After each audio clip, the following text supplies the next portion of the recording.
நம்ம கையிலும் எள்ளிலும் ஜெயிக்கவே கூடாது அப்படின்னு சொல்லிட்டு நிறைய பேர் வந்து பார்த்தீங்கன்னா பிளான் பண்ணிட்டு இருக்காங்க. ஆனால் அது எல்லாத்தையுமே தாண்டி அவங்க ஜெயிக்க போகிறாங்க அப்படின்னு நினச்சாலே வந்து பார்த்தீங்கன்னா எல்லாருக்குமே ரொம்பவே ஹாப்பியாக இருக்கும். ஆனால் இப்போ என்னாச்சு அப்படின்னு பார்த்தீங்கன்னா ஒரு மிகப்பெரிய ஒரு டாஸ்க்கை கொடுத்தாங்க, நெருப்பு இல்லாமல் சமைக்கணும் அப்படிங்கிற மாதிரி. அந்த ஒரு டாஸ்க்கை வந்து பார்த்தீங்கன்னா எப்படி பண்ணுறது அப்படின்னு சொல்லிட்டு வந்து தெரியாமல் நல்லா யோசிச்சு பார்த்து அவங்க அம்மா வந்து பார்த்தீங்கன்னா வீட்டில் ஒரு டைம் செஞ்சு கொடுத்தாங்க. அதாவது காமாட்சி செஞ்சு கொடுத்தாங்க. அதை வந்து பார்த்தீங்கன்னா பார்த்துட்டு ரொம்ப வந்து பார்த்தீங்கன்னா யோசிச்சு கரெக்டாக வந்து பார்த்தீங்கன்னா சூப்பராக வேறு லெவலில் வந்து பார்த்தீங்கன்னா நெருப்பு இல்லாமே சமைச்சும் முடிச்சுட்டாங்க. அதை வந்து பார்த்தீங்கன்னா அந்த செஃப் சரவணன் சாப்பிட்டாரு. சூப்பராக வேறு லெவலில் இருக்குது.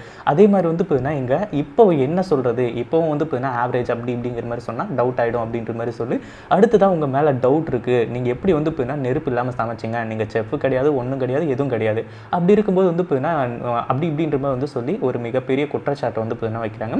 அந்த ஒரு நேரத்தில் ஆத்திரப்பட்ட நம்ம எழில் இருந்துட்டு இப்போ செம்ம கோவத்தோடு வந்து பார்த்தீங்கன்னா அரங்கத்தையும் வந்து ரொம்பவே அதிர வச்சுட்ருக்காங்க.